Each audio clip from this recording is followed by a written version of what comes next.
بسم اللہ الرحمن الرحیم والنجم۔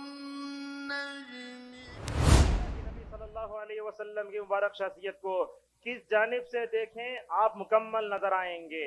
شوہر کی حیثیت سے دیکھو، اتنا بڑا عظیم شوہر دنیا میں نہیں ملے گا۔ باپ کی حیثیت سے دیکھنا چاہتے ہیں تو ایسا کامل نمونہ دنیا باقی رہنے تک ڈھونڈ نہیں سکتے آپ۔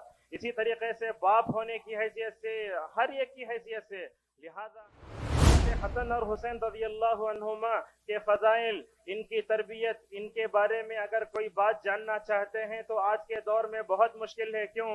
اس لیے کہ غلو کرنے والوں نے حضرت علی، فاطمہ، حسن، حسین رضی اللہ عنہما کے بارے میں اتنا غلو کیا کہ ان شخصیتوں کے تعلق سے صحیح معلومات دنیا والوں سے چھپ کر رہ گئیں۔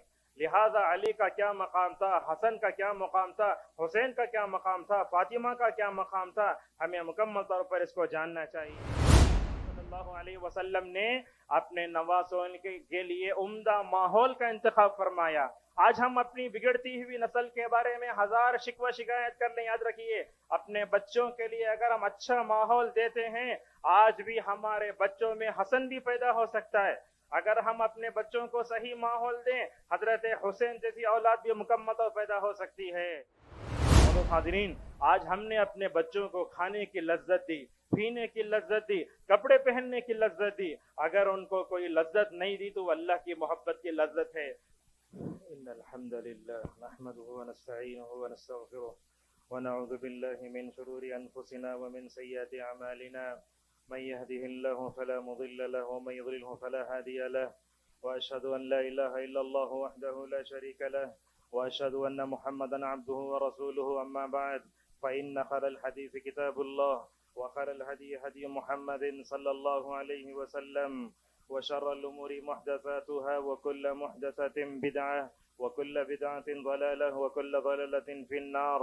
يا أيها الذين آمنوا اتقوا الله حق تقاته ولا تموتن إلا وأنتم مسلمون۔ يا أيها الناس اتقوا ربكم الذي خلقكم من نفس واحدة وخلق منها زوجها وبث منهما رجالا كثيرا ونساء، واتقوا الله الذي تساءلون به والأرحام إن الله كان عليكم رقيبا۔ يا أيها الذين آمنوا اتقوا الله وقولوا قولا سديدا يصلح لكم أعمالكم ويغفر لكم ذنوبكم، ومن يطع الله ورسوله فقد فاز فوزا عظيما۔ قال الله تعالى في محكم تنزيل: أعوذ بالله من الشيطان الرجيم من همزه ونفثه ونفسه، لقد كان لكم في رسول الله أسوة حسنة لمن كان يرجو الله واليوم الآخر وذكر الله كثيرا۔ وقال تعالى: والله جعل لكم من أنفسكم أزواجا وجعل لكم من أزواجكم بنين وحفدة ورزقكم من الطيبات۔ معزز حاضرین جمعہ، بزرگوں، نوجوان دوستوں اور پردہ خواتین اسلام، اس اللہ تبارک و تعالیٰ کا شکر احسان ہے جس نے ہمیں اپنی زندگی میں اور ایک مرتبہ جمعہ کی مبارک ساعتیں دیکھنے کا موقع نصیب فرمایا۔ اللہ تبارک و تعالیٰ ہم سب کو جمعہ کو ویسے ہی انجام دینے کی توفیق عطا فرمائے جیسے اللہ اور اس کے رسول صلی اللہ علیہ وسلم نے ہمیں حکم دیا ہے۔ معزز حاضرین، 1443 ہجری کا سال شروع ہو چکا ہے، محرم کے مہینے سے ہم گزر رہے ہیں۔ ایسے موقع پر ہم دیکھتے ہیں کہ لوگ ایسے موقع پر علی کو، فاطمہ کو، حسن حسین کو بہت یاد کرتے ہیں۔ امت کا ایک طبقہ ایسے ہے جو حضرت حسین رضی اللہ عنہ کے نام پر خصوصاً جو ہے ماتم کرتا ہے، تعزیہ کرتا ہے۔ تو میں نے مناسب سمجھا کہ ایسے موقع پر کیوں نہ حضرت حسن اور حسین رضی اللہ عنہما کے فضائل کو بیان کرنے کے بجائے آج کے خطبے میں ہم ایک چیز یہ بیان کریں گے کہ جناب محمد رسول اللہ صلی اللہ علیہ وسلم نے نانا ہونے کی حیثیت سے اپنے نواسوں کی تربیت کیسے فرمائی۔ انشاءاللہ اس موضوع پر آپ کے سامنے جو ہے اس موضوع پر چند باتیں رکھیں گے۔ معزز حاضرین، ہم نے خطبے کے شروع میں ایک آیت پڑھی جو کہ جو ہے سیرت کے ہر جلسے جلوس میں پڑھی جاتی ہے۔ اللہ تبارک و تعالی سورہ احزاب میں فرماتا ہے کہ لقد کان لکم فی رسول اللہ اسوۃ حسنہ، کہا اے مومنوں کی جماعت تمہارے لیے اگر بہترین اگر کوئی آئیڈیل اور نمونہ ہے تو جناب محمد صلی اللہ علیہ وسلم ہے۔ معزز حاضرین، آپ جانتے ہیں کہ ایمان کے 6 ارکان ہیں، اس میں نبی پر ایمان لانا بھی ایک رکن ہے۔ لہذا نبی پر ایمان لانے کا سب سے بڑا تقاضا یہ ہے کہ ہم رسول اکرم صلی اللہ علیہ وسلم کو مکمل طور پر نمونہ بنائیں. نمونہ بنانا الگ ہے، مکمل آئیڈیل اور نمونہ بنانا الگ ہے. آپ جانتے ہیں کہ انسان کے مزاج میں یہ دوسروں کی تقلید کرنا، دوسروں کی کاپی کرنا یہ بہت ہے. لہذا ہمارے اور آپ کے جناب محمد رسول اللہ صلی اللہ علیہ وسلم کو آئیڈیل ماننا، آپ کو نمونہ مکمل بنانا، یہ ہمارے ایمان کا تقاضا ہے. لہذا آپ جانتے ہیں کہ اللہ کے رسول صلی اللہ علیہ وسلم کو نمونہ بنا کر اگر ہم زندگی گزاریں گے، اللہ تعالی ہم کو دنیا اور آخرت میں سعادت کی نعمت سے مالا مال فرمائے گا. اور ایک بڑا فائدہ یہ ہوگا کہ اللہ تبارک و تعالی ہم کو ہدایت کی دولت سے مالا مال فرمائے گا، جیسا کہ اللہ تعالیٰ نے کہا وَإِن تُطِيعُوهُ تَهْتَدُوا. معزز حاضرین، اللہ کے نبی صلی اللہ علیہ وسلم کی مبارک شخصیت کو کس جانب سے دیکھیں آپ مکمل نظر آئیں گے. شوہر کی حیثیت سے دیکھو، اتنا بڑا عظیم شوہر دنیا میں نہیں ملے گا. باپ کی حیثیت سے دیکھنا چاہتے ہیں تو ایسا کامل نمونہ دنیا باقی رہنے تک ڈھونڈ نہیں سکتے آپ. اسی طریقے سے باپ ہونے کی حیثیت سے، ہر ایک کی حیثیت سے، لہذا ہم دیکھیں رسول اکرم صلی اللہ علیہ وسلم نے نانا ہونے کی حیثیت سے اپنے نواسوں کی کیسی تربیت فرمائی، انشاءاللہ آج کے خطبے میں ہم بیان کریں گے. یہ بات بھی آپ جانتے ہیں کہ یہ کوئی بندہ جب اپنے زندگی میں اپنے گھر میں پوتوں کو اور نواسوں کو دیکھتا ہے تو یہ عمر اللہ تعالیٰ جو دیتا ہے نا، یہ بھی اللہ کی بہت بڑی نعمت ہے. ورنہ میں تو کہ دنیا میں کتنے ایسے لوگ ہیں جو پوتوں کو نواسوں کو دیکھے بغیر اللہ کو پیارے ہو گئے. اسی لیے اللہ تعالیٰ نے سورۃ النحل میں جہاں کئی نعمتوں کو ذکر فرمایا تو وہاں کہا اللہ تعالیٰ وہی ہے جس نے تمہاری بیویاں پیدا فرمائی اور بیویوں سے بیٹے بھی پیدا فرمائے، اور کہا وَحَفَدَةً. اس آیت کی تفسیر میں علماء نے کہا کہ یہاں مراد نوکر چاکر کے ساتھ پوتے بھی ہیں اور نواسے بھی ہیں. تو لہذا معلوم ہوا کہ بندہ دادا بنتا ہے، نانا بنتا ہے، اور اپنی زندگی میں اپنے نواسوں اور پوتوں کو دیکھتا ہے تو یہ بھی اللہ تبارک و تعالیٰ کی بہت بڑی نعمت ہے. لہذا دیکھیے اللہ تبارک و تعالیٰ نے حضرت ابراہیم کو یعقوب جیسا پوتا دیا. چنانچہ اللہ تبارک و تعالیٰ نے سورہ انبیاء میں کہا وَوَهَبْنَا لَهُ إِسْحَاقَ وَيَعْقُوبَ نَافِلًا. معزز حاضرین، آپ جانتے ہیں ہمارے گھروں میں نواسے ہوتے ہیں، پوتے ہوتے ہیں تو گھروں کی کیا رونق ہوتی ہے. جب دادا اپنے پوتوں کو دیکھتا ہے، نواسا اپنے نانا اپنے نواسوں کو دیکھتا ہے تو کیا بارخنوں گھر لگتا ہے. لہٰذا ایک بات کی طرف ہم اشارہ کرنا ضروری سمجھیں گے. ہمارے معاشرے میں ایسے ہوتا ہے کہ گھروں میں نانا نواسوں کو بڑی عزت دیتا ہے، لیکن ہمارے گھروں میں دادا اپنے پوتوں کو عزت نہیں دیتا، ننیال کی طرف ہی زیادہ رجحان ہو جاتا ہے. لہٰذا یہ پوتے پوترے جو ہوتے ہیں اس کی طرف توجہ کم ہوتی ہے. اور یہ بات بھی ہم بتا دیں کہ ہمارے معاشرے میں گھروں میں جو نانیاں ہوتی ہیں نواسوں کو بہت چاہتی ہیں لیکن پوتے پوتیوں کو نہیں چاہتی. لہذا نبی کریم صلی اللہ علیہ وسلم نے فرمایا اعدلوا بین اولادکم، اپنی اور بیٹیوں اپنے بیٹوں کے ساتھ، بیٹیوں کے ساتھ، نواسوں کے ساتھ، نواسیوں کے ساتھ انصاف کا معاملہ کرو. چنانچہ آپ صلی اللہ علیہ وسلم نے ویسے فرمایا. معزز حاضرین، اللہ تبارک و تعالیٰ نے نبی کریم صلی اللہ علیہ وسلم کو 4 بیٹیوں کی دولت سے مالا مال فرمایا تھا. اس میں سب سے چہیتی بیٹی حضرت فاطمہ رضی اللہ عنہا تھی. اللہ کے نبی صلی اللہ علیہ وسلم اس بیٹی فاطمہ سے بڑی محبت کرتے تھے. بلکہ مسند احمد کی روایت میں آیا کہ اللہ کے نبی جب باہر سے آتے مسجد میں جا کے 2 رکعت نماز پڑھنے کے بعد بیویوں کے پاس جانے سے پہلے اپنی بیٹی کی خبرگیری کرنے کے لیے جایا کرتے تھے. معزز حاضرین، یہی چہیتی بیٹی سے حضرت حسن اور حسین رضی اللہ عنہما پیدا ہوئے.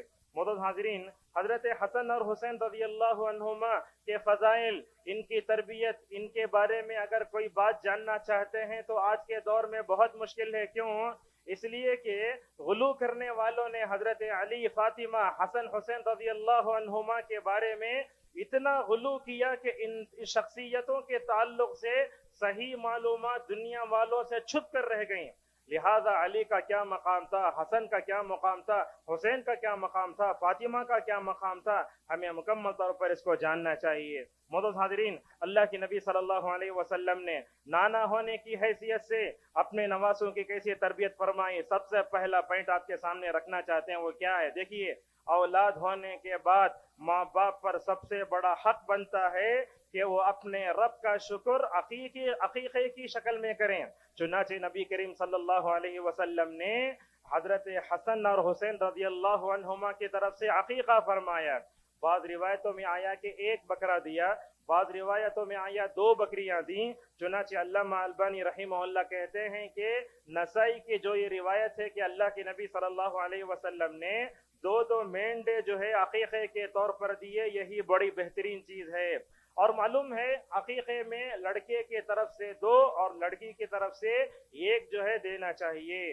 اب عقیقے کا کیا حکم ہے، یہ بھی بڑا اہم سوال ہے۔ آج ہم لوگوں کو دیکھتے ہیں اپنے پاس بہت پیسہ رکھ کر بھی عقیقہ نہیں کرتے۔ امام احمد رحمہ اللہ کیا کہتے ہیں، دیکھو عقیقہ واجب ہے، عقیقہ واجب ہے۔ اگر آدمی کو قرض لے کر عقیقہ کر سکتا ہے اور بعد میں اس پیسے کو واپس کر سکتا ہے تو اسے عقیقہ کرنا چاہیے۔ معزز حاضرین، عقیقہ جو ہے یہ بڑی بہترین چیز ہے۔ عقیقہ جو ہے جب آدمی کرتا ہے تو گویا وہ اللہ کے پاس بچے کو گروی رکھا جاتا ہے۔ عقیقہ کر کے بندہ جو ہے اپنے بچے کو اللہ کے پاس سے چھڑا لیتا ہے۔ علامہ ابن القیم رحمہ اللہ عقیقے کے فوائد بیان کرتے ہوئے کہتے ہیں، دیکھیے عقیقہ کرنے سے بچے میں اللہ کی اطاعت کا مادہ پیدا ہوتا ہے۔ اللہ اکبر۔ اللہ اولاد کو ہم شیطان سے محفوظ رکھ سکتے ہیں۔ امام احمد رحمہ اللہ کہتے ہیں طاقت رکھ کر بھی عقیقہ نہ کرنا یہ نبی کریم صلی اللہ علیہ وسلم کی سنت کے خلاف ہے۔ لہٰذا ہم لاکھوں پیسے، کروڑوں پیسے پتہ نہیں کہاں کہاں خرچ کر دیتے ہیں لیکن عقیقہ نہیں کرتے۔ لہٰذا حضرت حسن حسین رضی اللہ عنہما کی زندگی کا سب سے پہلا جو ہمیں یہ ملا کہ آپ صلی اللہ علیہ وسلم نے عقیقہ فرمایا۔ معزز حاضرین، آج کل جب بچے معاشرے میں پیدا ہوتے تو لوگ کیا کرتے، سب سے پہلے فیس بک میں لکھتے، یعنی تو واٹس ایپ پر بتاتے مجھے نواسا پیدا ہوا ہے، مجھے فلاں پیدا ہوا ہے۔ دیکھیے رب کا شکر ادا کرنے کا طریقہ جناب محمد رسول اللہ صلی اللہ علیہ وسلم نے بتایا، ویسے اللہ کا شکر ادا کرو۔ اپنے عقل میں جیسے آیا ویسا رب کا شکر ادا نہیں کر سکتے آپ۔ مدینے کے مشہور محدث ہیں عبد المحسن عباد حفظہ اللہ، جو میرے استاد ہیں، ان سے ایک آدمی نے پوچھا تھا، شیخ میرے گھر میں اولاد ہوتی ہے تو کیا میں سوشل میڈیا پر اولاد ہوئی بول کے اللہ کا شکر ادا کرنے دعا کی درخواست کروں یا نہ تو میں عقیقہ کروں؟ دیکھو شیخ ماشاءاللہ پختہ علماء میں سے ہیں، کیا کہتے ہیں، کہا کہ سوشل میڈیا پر ڈال کر اظہار کرنے کے بجائے بہتر یہ ہے کہ تم جناب محمد رسول اللہ صلی اللہ علیہ وسلم کی سنت کو ادا کرو۔ لہذا معلوم ہوا بچہ پیدا ہوا تو سوشل میڈیا پر لکھیے آپ، لیکن اس سے پہلے اپنے رب کا شکر ادا کیجئے۔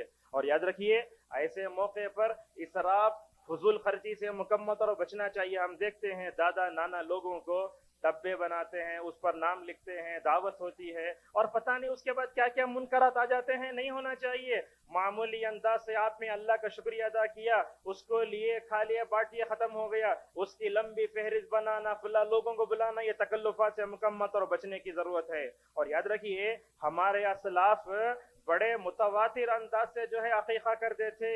یحییٰ بن سعید الانصاری رضی اللہ رحمہ اللہ کہتے ہیں، ادرکت الناس وما يدعون العقیقۃ عن الغلام والجاریہ۔ یحییٰ بن سعید الانصاری رحمہ اللہ کہتے ہیں میں نے اپنے زمانے میں لوگوں کو دیکھا کہ وہ کبھی عقیقہ نہیں چھوڑتے تھے، لہذا حمل سے ہی جو ہے ہم عقیقہ کرنے کے بارے میں منصوبہ بندی کریں۔ معزز حاضرین، اللہ کے نبی صلی اللہ علیہ وسلم نے اپنے نواسوں کی تربیت جو فرمائی، اس میں جو دوسرا بڑا جو ہے ہمارے نبوی تربیت کا یہ ہوتا ہے، آپ صلی اللہ علیہ وسلم نے اپنے نواسوں کا نام بڑا بہترین رکھا۔ کیا رکھا؟ بڑے نواسے کا نام حسن رکھا، دوسرے کا نام حسین رکھا۔ اہل علم کہتے ہیں یہ حسن اور حسین نام اس سے پہلے دنیا نے کبھی نہیں دیکھے تھے۔ حسن کا معنی خوبصورت، حسین کا معنی چھوٹا خوبصورت۔ ماشاءاللہ حضرت حسن رضی اللہ عنہ، حسین رضی اللہ عنہما یہ صرف جو ہے مطلب ہینڈسم نہیں تھے صرف جسمانی اعتبار سے۔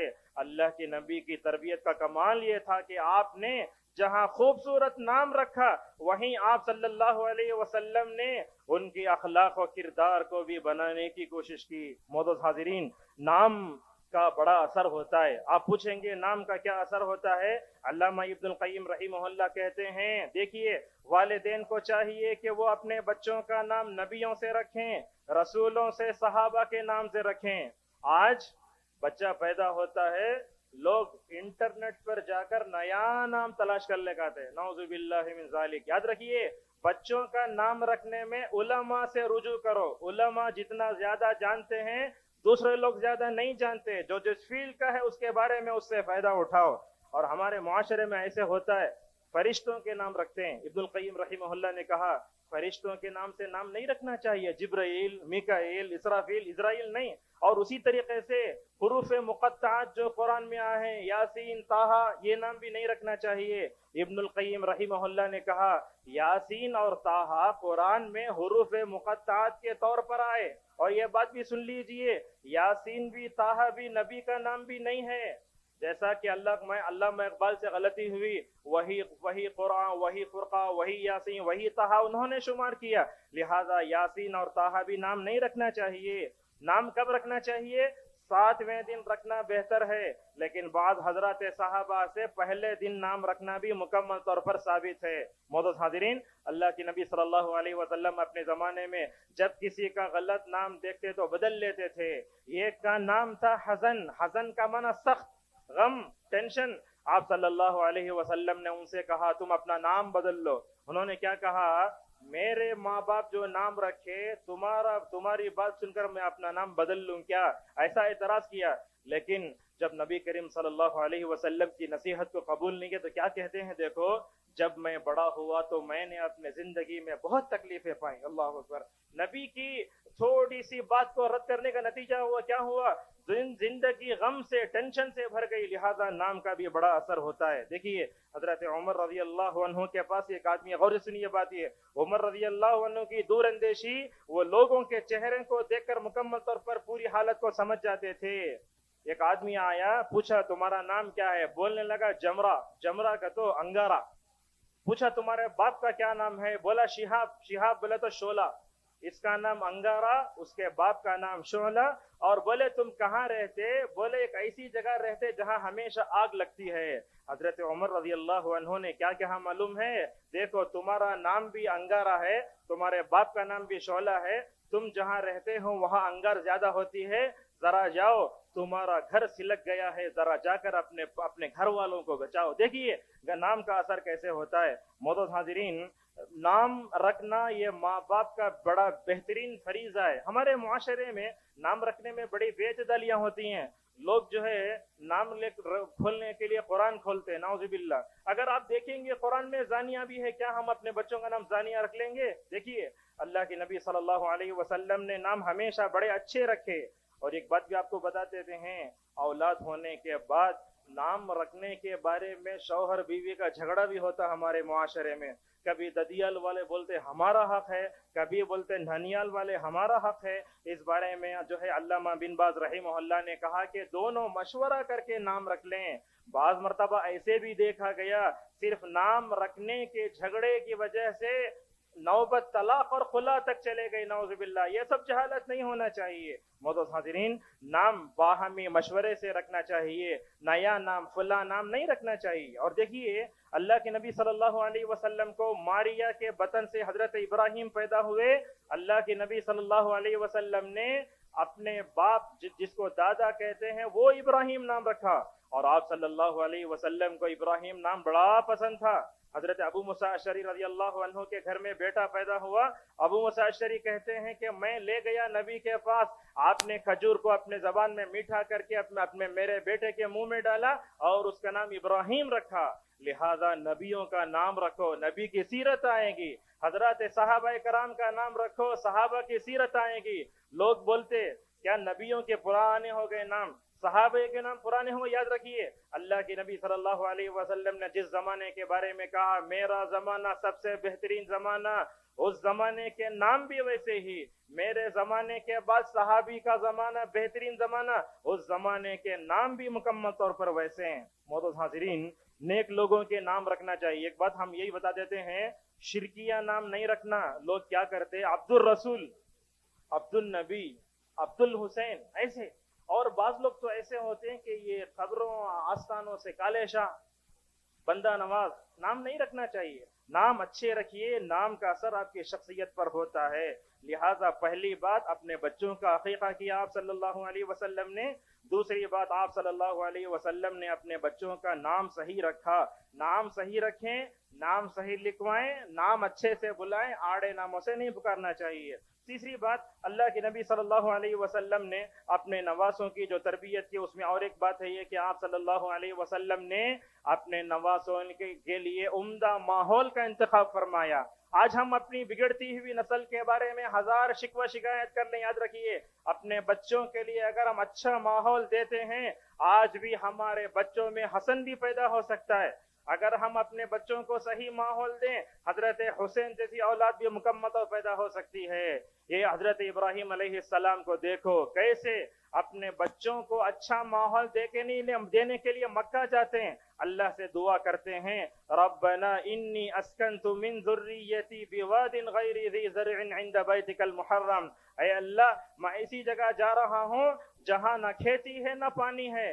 کعبۃ اللہ کو منتخب فرمایا حضرت اسماعیل کی تربیت کے لیے. اور یہ بات بھی دیکھیے آپ, مسجد سے جو بھی آدمی جڑا ہوا ہوتا ہے اس کی تربیت بڑی اچھی ہوتی ہے. حضرت مریم کو جانتے ہیں آپ, حضرت مریم علیہ السلام کو, یہ عیسیٰ کی والدہ ہیں. بیت المقدس کے محراب میں بیٹھ کر اللہ تبارک و تعالیٰ کی عبادت کرتی تھیں. حضرت مریم کے ذہن پر, حضرت مریم کے دل پر اور ان کے نفس پر بیت المقدس کے محراب کا اتنا بہترین اثر ہوا, حضرت عیسیٰ علیہ السلام پر بھی ماشاءاللہ وہ اثر ہوا. لہٰذا جو لوگ اپنے بچوں کو مسجد سے جوڑ کر رکھتے ہیں وہ بچے ہیرے اور موتی بن جاتے ہیں. دیکھیے اللہ کے نبی صلی اللہ علیہ وسلم حسن کو حسین کو مسجد لاتے تھے, کبھی امامہ کو آپ صلی اللہ علیہ وسلم حالت نماز میں اوپر اٹھا لیتے تھے. آج ہمارے مساجد میں بچوں کے ساتھ جو سلوک ہوتا ہے, ایک آدمی کو رکھ دیا جاتا ہے لکڑی دے کر جو بچوں کو باہر بھگائے. یہ کیا ہے؟ یاد رکھیے آج کے دور میں بچے مسجد کو اگر آتے ہیں تو انٹرنیٹ کو چھوڑ کر آتے ہیں, ٹی وی کو چھوڑ کر آتے ہیں. اگر یہاں مسجد میں اگر ان کی صحیح تربیت نہیں تو بھلا بتائیے کہاں ہوگی. اللہ کے نبی صلی اللہ علیہ وسلم کبھی سجدے میں اٹھا لیتے, کبھی سجدے کی خاطر لمبا کرتے. ایک مرتبہ کا واقعہ ہے, آپ صلی اللہ علیہ وسلم نے ایک لمبا سجدہ کیا. صحابہ نے پوچھا یا رسول اللہ آپ کے لمبا سجدہ کرنے کی کیا وجہ تھی, کیا کہتے ہیں؟ دیکھو اللہ کے نبی صلی اللہ علیہ وسلم, جب میں سجدہ کیا تو میرے نواسے حسین اوپر چڑھ گئے تھے. اگر میں فوراً سجدے کو منقطع کر دیتا تو ان کو کھیلنے کا موقع نہیں ملتا. میں نے اپنے نواسے حضرت حسین اور حسن رضی اللہ عنہما کو کھیلنے کے لیے تھوڑا موقع دیا. معزز حاضرین یہ بات بھی ہے, دیکھیے جب میرا خطبہ ہو رہا ہے اس حالت کو دیکھ کر اس روایت کو سنیے. حضرت ابو بکر رضی اللہ عنہ کہتے ہیں ایک مرتبہ نبی کریم صلی اللہ علیہ وسلم خطبہ دے رہے ہیں جمعہ کا موقع. حضرت حسن کو لا کر ممبر پر بیٹھا لیا. اللہ اکبر. حضرت حسن کو لا کر ممبر پر بیٹھا لیا. کیا کہتے ہیں دیکھو, ایک نظر سامعین کی طرف دیکھ کر خطبہ دیتے اور ایک نظر اپنے نواسے حضرت حسن رضی اللہ عنہما کی طرف دیکھتے. آپ نے وہ چھوٹے سے بچے کی طرف کیا اشارہ کر کے کہا یہ میرا بیٹا سید ہے, انشاءاللہ یہ دو بڑے گروہ کے درمیان انشاءاللہ صلح کا کام کرائے گا. ایسے ہی ہوا, علی رضی اللہ عنہ کا انتقال ہوا, امت نے حضرت حسن کو خلیفہ بنایا. حضرت حسن 6 مہینے خلیفہ رہے مدینہ میں, لیکن ہوا کیا, دوسری طرف شام کے لوگوں نے امیر معاویہ کو خلیفہ منتخب کر لیا تھا. اگر حسن چاہتے تو بولتے میں خلیفہ. ادھر ایک وقت میں ایک اسکول کے 2 پرنسپل ہو سکتے ہیں, ایک مسجد کے 2 متولی نہیں ہو سکتے. لہذا حضرت حسن رضی اللہ عنہ کی نبوی تربیت کا نتیجہ یہ تھا, حضرت حسن نے کہا میں اپنی خلافت سے دستبردار ہوتا ہوں, میں اپنی خلافت حضرت معاویہ رضی اللہ عنہ کو دیتا ہوں. لہذا معلوم ہوا کہ جو ہے بچوں کو مسجد میں لانے سے بڑا اچھا اثر پڑتا ہے. دیکھیے ایک دن نبی کریم صلی اللہ علیہ وسلم ممبر پر کھڑے ہو کر خطبہ دے, روایت ترمذی کی ہے, کھڑے ہو کر خطبہ دے رہے ہیں. حضرت حسن اور حسین رضی اللہ عنہما لال سرخ کپڑے پہن کر اٹک کر چل کر آ رہے ہیں. ایسے معلوم ہو رہا ہے کہ کہ دونوں کپڑے میں اٹک کر نیچے گر جائیں گے۔ اللہ کے نبی صلی اللہ علیہ وسلم نے کیا فرمایا؟ خطبہ روکا، آپ نے اپنے نواسوں کی محبت میں خطبہ روکا اور ممبر سے نیچے اترے، جا کے ان کو پکڑا اور سامنے لا کر بٹھا لیے، اور بعد میں آپ صلی اللہ علیہ وسلم نے اپنے کام کو مکمل فرمایا۔ معلوم یہ ہوا کبھی نماز میں اوپر بیٹھا لیتے، کبھی ممبر پر لا کر بیٹھا لیتے، کبھی ان کی خاطر اپنی گفتگو کو مکمل طور پر کٹ بھی کرتے تھے۔ معزز حاضرین، یاد رکھیے بچپن میں پاکیزہ جذبات اور خیالات ہوتے ہیں، فطرت صاف ہوتی ہے۔ اگر ہم اپنے بچوں میں، نواسوں میں اللہ کی محبت، اللہ کی تعظیم اور عبادت کرنے کی لذت اگر بچپن ہی سے ان کے اندر بٹھائے تو ماشاءاللہ بڑے ہو کر وہ نمازی بنیں گے۔ معزز حاضرین، آج ہم نے اپنے بچوں کو کھانے کی لذت دی، پینے کی لذت دی، کپڑے پہننے کی لذت دی، اگر ان کو کوئی لذت نہیں دی تو اللہ کی محبت کی لذت ہے۔ دیکھیے حضرت حسن اور حسین رضی اللہ عنہما جب اپنے نانا جان صلی اللہ علیہ وسلم کی پیٹھ پر بیٹھتے تو بچپن میں سوچے ہوں گے میرے نانا محترم جس ذات کی عبادت کرتے ہیں اسی ذات کی مجھے بھی عبادت کرنا چاہیے، یہی اچھا اثر ہوتا ہے۔ اگر ہماری مائیں اور بہنیں اپنے گھر میں اپنے بچوں کو ادھر ادھر کھڑا کر کے عبادت کرتے ہیں، ان کو معلوم ہوتا ہے کہ ہمارے ماں باپ کا جو رب ہے ہمارا وہی رب ہے۔ ایسے مکمل طور پر عبادت کرنے کی ضرورت ہے۔ معزز حاضرین، آج بچوں کا تعلق مسجد سے بڑا کمزور ہو گیا ہے، حقیقت ہے یہ۔ ہم جو ہے بڑے بڑے شاپنگ مالوں کو جاتے ہیں تو اپنی پوری فیملی کو لے کر چلے جاتے ہیں، اور پارکوں میں بھی جاتے ہیں، ہر جگہ گھومیے، لیکن اپنے بچوں کو مسجد سے جوڑ کر رکھیے۔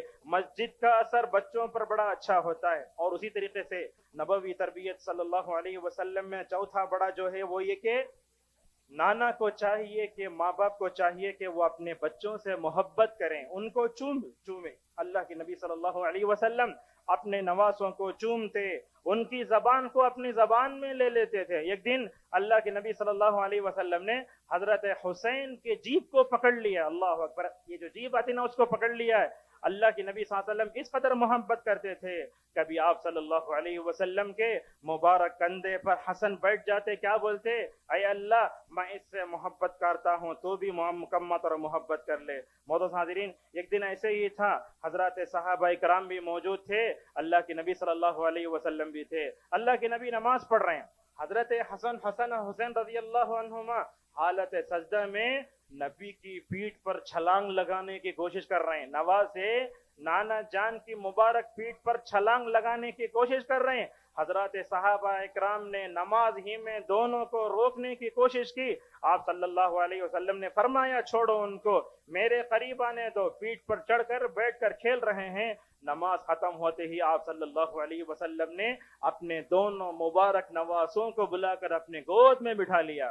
آج ہمارے پاس ہوتا ہے بچے محراب کے قریب آئے تو دور کرتے، پہلی صف میں آئے تو دور کرتے نہیں، جتنا قریب آئیں گے نا وہ اللہ کے بھی قریب ہوں گے۔ لہذا نبی کریم صلی اللہ علیہ وسلم نے اپنے گود میں بٹھا کر فرماتے لوگو اگر تم اللہ کی محبت حاصل کرنا چاہتے ہو تو ان دونوں سے محبت کرو۔ معزز حاضرین، حضرت حسن اور حسین رضی اللہ عنہما نبوی اتنی بہترین تربیت کہ جو ہے آپ صلی اللہ علیہ وسلم جہاں نبیوں کے سردار تھے وہی یہ دونوں جو ہے جنتی نوجوانوں کے سردار ہیں۔ یاد رکھیے حضرت حسن اور حسین رضی اللہ عنہما ہمیشہ اپنے نواسوں اپنے نانا کے ساتھ مسجد میں آیا کرتے تھے۔ یہ بڑا اہم پوائنٹ ہے۔ دیکھیے ماں باپ کے اندر اگر جو ہے نانا کے اندر مسجد سے اللہ سے محبت ہے تو یہی محبت جو ہے مکمل طور پر پیٹھ میں آتی جاتی ہے۔ حضرت حسن اور حسین رضی اللہ عنہما کو مسجد میں لانے کا کیا فائدہ ہوا یہاں ہم آپ کو بتاتے ہیں۔ حضرت علی رضی اللہ عنہ کے ایک پوترے تھے جن کا نام بھی علی تھا۔ عرب میں کیا کرتے تھے، دادا کا نام پوترے کو رکھتے تھے۔ علی کے بیٹے حسین، حسین کے بیٹے علی۔ ان کے بارے میں سنیے، ان کے بارے میں آتا ہے جب وضو کرتے تو پورا چہرہ پیلا ہو جاتا تھا، زرد پڑ جاتا تھا۔ لوگ جا کے پوچھے آپ کا چہرہ وضو کرتے وقت کیوں زرد پڑ جاتا ہے، انہیں ڈر پیدا ہو جاتا ہے، پورے چہرے سے خوف اور خشیت جو ہے ٹپکنے لگتی ہے۔ کیا جواب دیتے ہیں، دیکھو کیا تم جانتے ہو کہ میں کس ذات کے سامنے کھڑنے جا رہا ہوں. اللہ اکبر. لہذا یہ علی رضی اللہ عنہ سے حسین کی تربیت، حسین رضی اللہ عنہ کے اندر جو تربیت تھی وہ دوبارہ علی پوترے کے اندر آئی. لہذا معلوم ہوا اگر اللہ کی تعظیم، اللہ کا ڈر ہمارے دادا نانا میں آیا تو نواسوں پوتروں میں آئے گا. اگر دادا نانا خود گیم کھیلتا ہے یا جو ہے غلط ہے تو نواسے بھی پوترے بھی ویسے ہی ہوں گے. تو یہاں مکمل طور پر اس کی جو ہے توجہ دینے کی ضرورت ہے. اور اسی طریقے سے ہمیں ایک بات یہ بھی معلوم ہوتی ہے کہ نبی کریم صلی اللہ علیہ وسلم نے اپنے نواسوں کی تربیت کی. آپ نے محبت دی لیکن محبت میں آپ نے ان کو تباہ نہیں کیا. ہمارے معاشرے میں دیکھیں گے آپ، نانا بھی ہے دادا بھی ہے، نماز بھی پڑھ رہا ہے، فلم بھی دیکھ رہا ہے، ساری غارت کر رہا ہے. نہیں، اللہ کے نبی جہاں محبت دیتے وہاں محبت دیتے، جہاں غلط چیز آتی مکمل طور پر روکا کرتے تھے. حضرت حسن رضی اللہ عنہ ایک دن مدینے کی گلیوں میں جو ہے نیچے کھجور پڑا ہوا. آپ جانتے ہیں اللہ کے نبی کے خاندان کے لیے صدقے کا مال کھانا جائز نہیں تھا. حضرت حسن نے مدینے کی گلیوں میں یہ کھجور کو اٹھا کر منہ میں ڈالا تو نبی خاموش نہیں ہوئے. آپ صلی اللہ علیہ وسلم نے فرمایا، حسن تھوکو تھوکو، کیا تمہیں معلوم نہیں کہ تمہارے نانا کے خاندان کے لیے صلی اللہ علیہ وسلم صدقے کا مال کھانا جائز نہیں ہے. اس واقعے کی روشنی میں یہ اہم بات ہم آپ کو بتاتے، غور سے سنیے بات. غلط قسم کے کھانے نہ خود ہم کو کھانا چاہیے نہ اپنے بچوں کو کھلانا چاہیے. ہمارے معاشرے میں 40واں کا فلاں بدعت پورا کھانے کھلاتے. یاد رکھیے اگر یہ کھانے کھلائیں گے نا یہ تو ہماری عبادتیں بھی قبول نہیں ہوں گی اور ہمارے نواسے نواسیوں پر بھی مکمل طور پر جو کیا ہے برا اثر پڑے گا. اور اسی طریقے سے نبوی تربیت صلی اللہ علیہ وسلم میں اور ایک بات بھی ہے کہ آپ صلی اللہ علیہ وسلم نانا تھے، اپنے بچوں کو چومتے بھی تھے. یاد رکھیے اپنے بچوں کو، اپنے نواسوں کو چومنا یہ ماں باپ کے لیے بڑا اہم بات ہے. ایک دن حضرت اسامہ بن زید رضی اللہ عنہ اور حضرت حسن رضی اللہ عنہ دونوں نبی کی ران پر بیٹھے ہیں. ایک ران پر حضرت حسن، دوسرے کی ران پر حضرت اسامہ بن زید رضی اللہ عنہ بیٹھے ہیں. دیہات میں رہنے والے ایک صحابی تھے جن کا نام تھا اقرا بن حابس رضی اللہ عنہ. نبی نے ان دونوں کو چوما، حسن کو چوما، اسامہ کو چوما. وہ کیا بولنے لگے، یا رسول اللہ میرے 10 بچے ہیں، کبھی میں نے ان کو نہیں چوما آج تک. اللہ اکبر. اس موقع پر آپ صلی اللہ علیہ وسلم نے سن کر کیا فرمایا، کہا جسے بچپن میں رحمت جذب رحم نہ ملے وہ اپنے بچوں پر کیا رحم کرے گا. یاد رکھیے آپ اپنے بچوں کو، نواسوں کو چومتے ہیں نا، صرف آپ کے ان کے رخسار پر نہیں چومتے بلکہ یہ آپ کا ان کے لیے چومنا ان کے دل پر رحمت بن کر دستک دیتا ہے. یہ جو ہے رشتوں کو، نعتوں کو مکمل طور پر جو ہے بڑھانے کی مکمل طور پر جو ہے حقیقت ہے. دیکھیے آج ماں نہ چومتی ہے نہ باپ چومتا ہے، بلکہ ایسے ہوتا ہے باپ گھر میں لیٹا ہوا ہے، بچے بھی نواسے بھی اگر آ کی اسپیڈ پر پڑ گئے تو زور سے ڈھکیل دیتا ہے. یہ کیوں؟ اس لیے کہ آج ہمارے پاس یہ موبائل ہے جس نے ہمارے فرائض و واجبات میں کوتاہی پیدا کی، وہیں یہ نانا کی دادا کی محبت بھی مکمل طور پر ختم ہو کر رہ گئی. دیکھیے اللہ کے نبی صلی اللہ علیہ وسلم حضرت فاطمہ کو شادی کے بعد بھی چومتے تھے. جب بھی جاتے فاطمہ ایک بستر تیار کرتی، تکیہ رکھتی، آپ صلی اللہ علیہ وسلم اپنی بیٹی فاطمہ رضی اللہ عنہ کو چوما کرتے تھے. معزز حاضرین، آپ صلی اللہ علیہ وسلم حضرت حسن اور حسین رضی اللہ عنہ کو کیا کہتے ہیں، دیکھو یہ دور میرے پھول ہیں، یہ میں ان کو چوم رہا ہوں. لہذا بچوں کو چومنا، ماں بھی پیار دینا، باپ بھی پیار دینا یہ بہت ضروری ہے. کہ سوشل میڈیا جتنا ترقی کرتا جا رہا ہے، رشتے ناتے جہاں کم ہو رہے ہیں وہیں محبت بھی مکمل طور پر ختم ہو رہی ہے.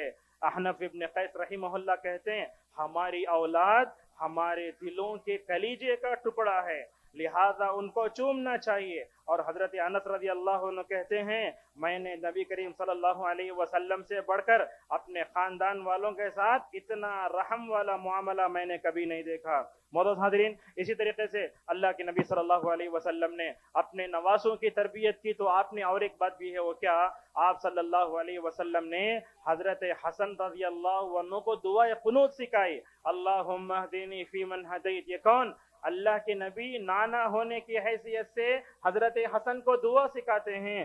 سوال یہ ہے کہ کیا آج ہم اپنے بچوں کو دعائیں سکھاتے ہیں؟ ہمارا بچہ کھانے کے لیے سامنے بیٹھتا ہے, کھا کر جانور کی طرح ٹکاٹ لے کر اٹھ جاتا ہے, ہم چھوڑ دیتے ہیں. فلاں ہر موقع پر جب تک دعا نہیں پڑھتے ان کو مکمل طور پر کوئی چیز نہ دو. اور اسی طریقے سے اور ایک بات بھی ہے, اللہ کے نبی صلی اللہ علیہ وسلم کی آنا ہونے کی حیثیت اور ایک تربیت, شیطان سے بڑا بچا کر رکھا آپ صلی اللہ علیہ وسلم نے. دیکھیے حضرت عبداللہ ابن عباس رضی اللہ عنہما کہتے ہیں نبی کریم صلی اللہ علیہ وسلم حسن کو دعا پڑھ کے پھونکتے تھے, حسین کو دعا پڑھ کے پھونکتے تھے. وہ دعا کیا ہے؟ اعوذ بکلمات اللہ التام من کل شیطان وہام ومن کل عین لام. بخاری کی روایت ہے. یہ دعا پڑھ کے پھونک کر کیا بولتے معلوم؟ اے حسن حسین غور سے سنو, تمہارے باپ حضرت ابراہیم علیہ السلام بھی یہ دعا پڑھ کر حضرت اسماعیل و اسحاق کو مکمل طور پر پھونکا کرتے تھے. اس دعا میں کیا بتایا گیا؟ برائیوں سے بچانے کی اگر قدرت ہے تو اللہ تبارک و تعالیٰ کے پاس ہے. اور نبی کریم صلی اللہ علیہ وسلم حضرت ابراہیم جو دعا اپنے بچوں کو پڑھ کر پھونکتے تھے وہی دعا اپنے نواسوں کو پڑھ کر مکمل طور پر پھونکتے تھے. آج ہم اپنی نسل کے اعتبار سے بہت زیادہ پریشان ہیں. کبھی ہمارے بچوں پر سیریل کا اثر ہو رہا ہے, کبھی ہمارے بچوں پر جو ہے ڈراؤنی کھیلوں کا اثر ہو رہا ہے, کبھی ہمارے بچے جو ہے غیر اللہ سے ڈر جاتے ہیں. اور یاد رکھیے شیطان سے بچانے کے لیے اس دعا کا بڑا اہتمام کیجیے. جب اللہ تعالیٰ کے خلیل ابراہیم علیہ السلام نبی کریم صلی اللہ علیہ وسلم اس دعا کو پڑھ کے پھونک سکتے ہیں تو کیا ہم اپنے بچوں کو پڑھ کے پھونک نہیں سکتے؟ ہمارے بچوں کو دو طرح کی بیماریاں, ایک تو جسمانی بیماری جو ڈاکٹر کے پاس صحیح ہو سکتی ہے, مگر ہمارا اور آپ کا بچہ نواسے پوترے گھروں میں روحانی طور پر بیمار ہو گئے, یاد رکھیے دعاؤں سے بڑھ کر اور کوئی ان کے لیے سہارا ہو نہیں سکتا. لہذا ماں باپ کی ذمہ داری ہے کہ دعا پڑھ کر ان پر پھونکیں. مثال کے طور پر کبھی ایسا ہوتا ہے کہ دن بھر ڈراؤنی فلمیں دیکھتے ہمارے بچے, رات میں جو ہے روتے ہوئے اٹھ جاتے ہیں, ماں باپ ان کو مارتے, سو جاؤ نہیں, آپ ان کو آیت الکرسی پڑھ کر پھونکو اور اپنے بچوں کو سوتے وقت دعاؤں کی مکمل طور پر تلقین کرو. معزز حاضرین, ہمارے خطبے کا خلاصہ انشاءاللہ 2-3 پوائنٹ میں آپ کے سامنے رکھنے کی کوشش کریں گے. پہلی بات یہ ہے کہ ہم نبی کریم صلی اللہ علیہ وسلم کو اسوہ بنائیں. آپ پر ایمان لانے کا تقاضا یہ ہے نانا ہونے کی حیثیت سے آپ نے اپنے ذمہ داریوں کو جو اچھے انداز میں انجام دیا اس کو انجام دینے کی کوشش کریں. دوسری بات, ہم جو ہے دادا ہونے کی حیثیت سے جہاں پوتروں کا حق ادا کرتے ہیں وہیں نانا بن کے نواسوں کا حق بھی مکمل طور پر ادا کرنے کی ضرورت ہے. ہمارے معاشرے میں دادا اور نانا اور ہمارے معاشرے میں یہ جو نواسے اور پوتروں کے درمیان تفریق کی جاتی ہے, نواسوں کو لے لینا پوتروں کو چھوڑنا, یہ بھی جو ہے انصاف کے خلاف ہے. اور اسی طریقے سے اس میں اور ایک بات بھی ہے کہ ہم جو ہے تربیت کریں, اعتدال کے ساتھ کریں, توازن کے ساتھ کریں. محبت دینا, پیار دینا ہونا چاہیے, مگر ہمارے نواسے اور پوترے غلطی کرتے ہیں تو ان کی نشاندہی ہونا بھی چاہیے. آج کے خطبے کا اور ایک پیغام بھی ہے, خود حلال کمائی کھاؤ, اپنے بچوں کو حلال کمائی کھلاؤ, اپنے نواسوں کو حلال کمائی کھلاؤ. ہمارے اسلاف کی عورتیں کہا کرتی تھیں جب ان کے شوہر باہر جاتے تھے, بولتے آپ کمانے کے لیے باہر جا رہی نا, حلال کمائی لاؤ, حرام کمائی مت لاؤ. حرام کمائی ہم نہیں کھائیں گے ورنہ ہم بھوکے مر جائیں گے. کہ یہ ہمارے اسلاف کی عورتیں جیسے تھی ویسے ہماری عورتوں کا ایمان ہے تو غلط قسم کی دعوتیں, بدعت و خرافات کا کھانا کھلانا یہ مکمل طور پر اپنے بچوں کو بچا کر رکھو. اور ایک بات بھی ہے اس خطبے کی, وہ کیا, نانا کو دادا کو چاہیے کہ وہ اپنے پوتروں کو نواسوں کو وقت دے. آج کا ماحول کیسے معلوم ہے, ماں ہے ایک طرف, باپ ہے ایک طرف, بیچ میں بچہ کھڑا ہو کر دونوں کے پیار کے لیے ترس رہا ہے.